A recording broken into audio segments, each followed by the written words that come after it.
Let's begin this hour with breaking news. Ben Roberts-Smith has resigned as General Manager of Seven Queensland. He offered to leave after the result of yesterday's defamation case.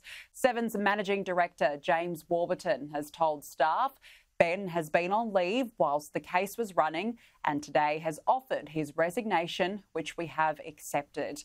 We thank Ben for his commitment to Seven and wish him all the best.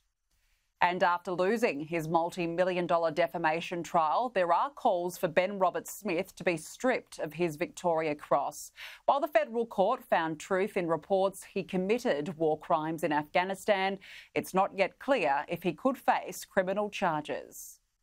Labelled the largest defamation action in Australia's history, the federal court's ruling is being called a win for press freedom. What is clear is Ben Roberts-Smith is a liar. Someone described Ben Roberts-Smith to me as the Lance Armstrong of the Australian military. Justice Anthony Besanko found substantial truth in 2018 reports by 9 newspapers that Ben Roberts-Smith unlawfully killed Afghan civilians while on deployment between 2009 and 2012, including he kicked an unarmed Afghan farmer off a 10-metre cliff before ordering a soldier to shoot him dead. The verdict has sparked debate about whether one of Australia's most decorated soldiers should be stripped of his war medals. It's proven on the balance of probabilities, not beyond reasonable doubt, very different between criminal proceedings and civil proceedings. At a minimum, we should be seeing action by the Australian War Memorial to remove the display that is now there for Ben Roberts-Smith.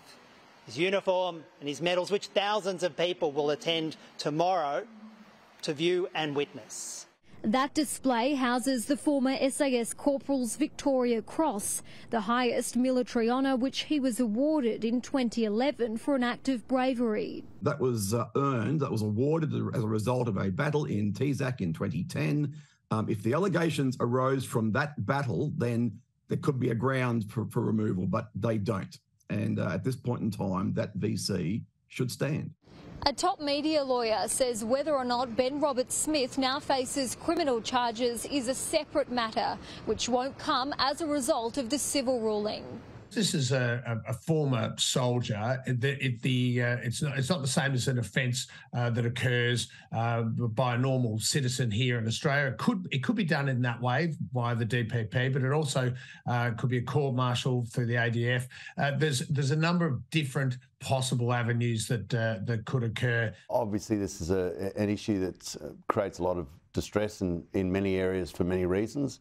But we want to make absolutely certain that we don't lose respect for those who sign on the dotted line to go overseas and have people who don't like them shoot at them. And that's what our people in the armed services have to deal with. Ben Roberts-Smith's legal bill is estimated to be as much as $25 million. Julia Bradley, Sky News, Sydney.